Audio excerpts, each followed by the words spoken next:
You better shoot that doe. Identify the problem, eliminate it. It's not going away. She is not going away. 20 years ago in Pike County, Illinois, late muzzleload season, I had an outfitter that gave me a piece of property to hunt. I said, just show me the boundaries, turn me loose. Outfitter said, I know of 3 big shooter bucks on this property. Now, during bow, shotgun, and muzzleload seasons, we've had 20 different hunters on this property, but we haven't killed a buck yet. I thought, man, that sounds awful odd to me.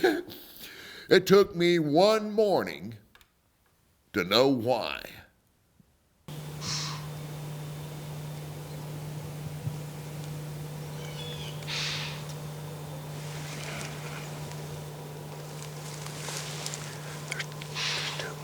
On the right out here, and the doe that made us is coming up here closer to us.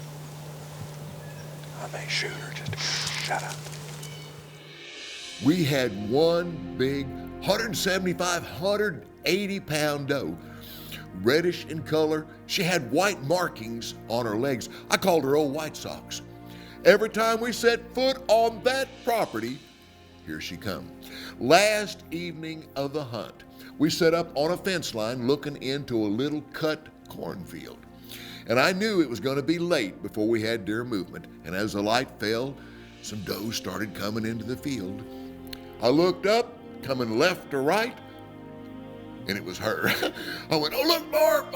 He goes, what? I goes, it's Old White Socks. There's our doe. He goes, what are you doing? I'm going to kill that doe. Because you're not going to. I said, I'm not waiting on nothing. It's just a matter of time. She's going to start blowing again. I'm going to kill that doe.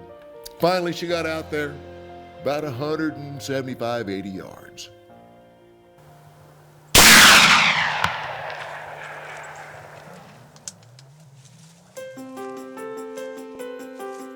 I can still hear that bullet called whack hitting her.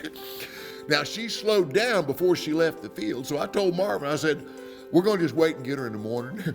And next morning, she wasn't 20 feet off the field. She was laying there. They looked at her teeth. They go, hey, this 7, 8-year-old doe. I said, I'll bet it is. She has blown at her last hunter. I told him, I said, you ought to pay me for shooting her. There are 2 things you can do when an old dominant bitty doe gets on you like that. Shoot the doe or move on. That's it.